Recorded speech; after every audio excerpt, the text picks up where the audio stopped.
Bonjour tout le monde et bienvenue à cette capsule qui parle du livre Les cellules me parlent. J'aimerais... il y a beaucoup de choses dans ce livre-là, donc c'est un peu difficile pour moi de faire une courte vidéo sur ce qui est écrit dans le livre. Mais je vais parler un peu des titres et quelques petites choses qui sont importantes dans chacun des titres. Le premier titre, c'est Les mondes de la source. J'explique un peu c'est quoi la source. C'est comme une conscience qui a créé différents mondes alentour d'elle pour évoluer, prendre de l'expérience et apprendre c'est quoi l'amour, le pouvoir, la sagesse et la liberté. Dans le deuxième chapitre, je parle de mes rencontres avec les faux dieux de l'espace et du temps. Je parle de, à un moment donné, deux grands maîtres m'ont emmené voir les dieux du monde astral, causal, mental. Et ces gens-là, ils se font passer pour Dieu. Donc, ce sont des sources secondaires ou tertiaires ou quaternaires. Ce ne sont pas la source cause première. Donc, j'ai eu des enseignements d'eux. Ils ont voulu me subjuguer, me faire de moi des esclaves, mais j'étais trop évolué. Alors, quand ils ont eu fini leur discours habituel qu'ils font aux hommes, alors je suis passé à autre chose. J'allais à un autre niveau. Dans le chapitre numéro 3, c'est la visite des mondes sans atomes. Au-delà du monde causal, il existe le plan mental, le plan du subconscient et le plan de l'âme.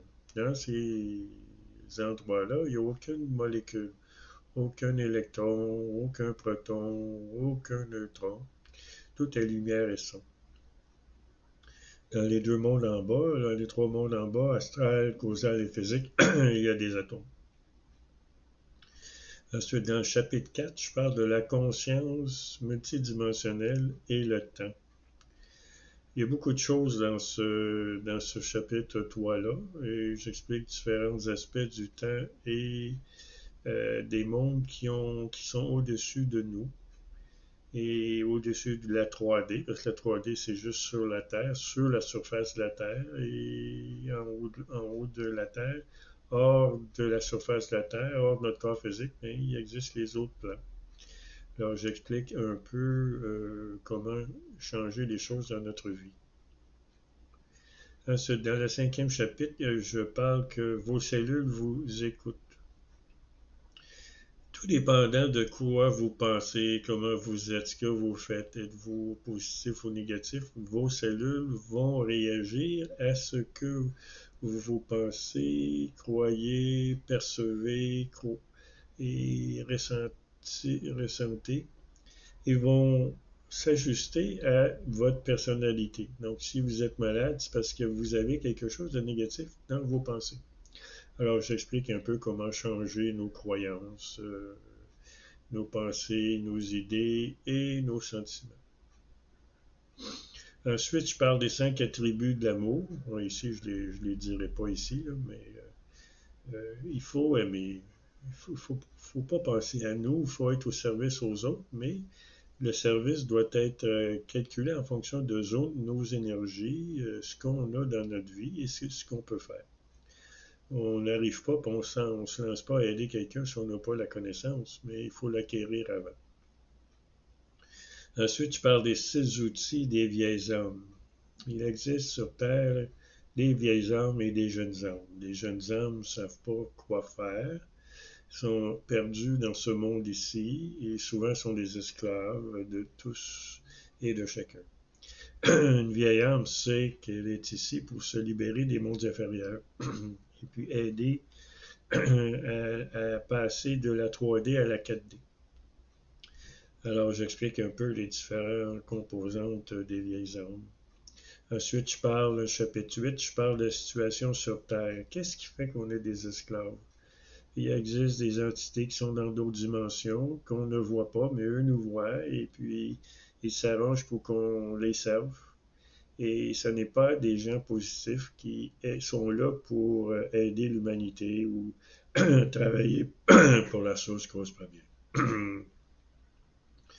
Ensuite, je parle des 9 aspects de l'être humain. On est 3 dans le 3. 3 fois 3, 9. Alors, j'explique un peu les différents aspects des êtres humains qui sont sur cette planète. Naturellement, c'est très compliqué. Ici, ce serait trop long à expliquer. Ensuite, je parle des vieilles âmes versus les jeunes âmes, comment les jeunes âmes réagissent face à la vie et comment les vieilles âmes réagissent.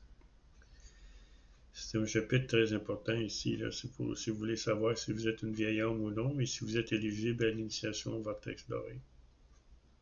Ensuite, je parle du langage céleste, le langage des autres mondes, le langage des guides, le langage des gens qui peuvent nous aider dans les mondes inférieurs ou supérieurs afin qu'on retourne à la source et qu'on retourne en premier lieu au vortex doré, au plan de l'âme.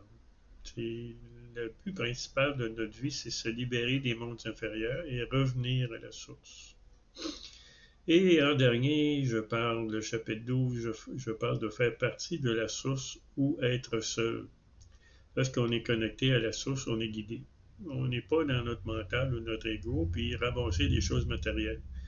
On est ici pour servir la source, servir les autres. Alors, servir les autres, c'est pas nécessairement par nos paroles, nos actions, nos sentiments et nos idées, mais par aussi éclairer notre environnement par la lumière du plan astral.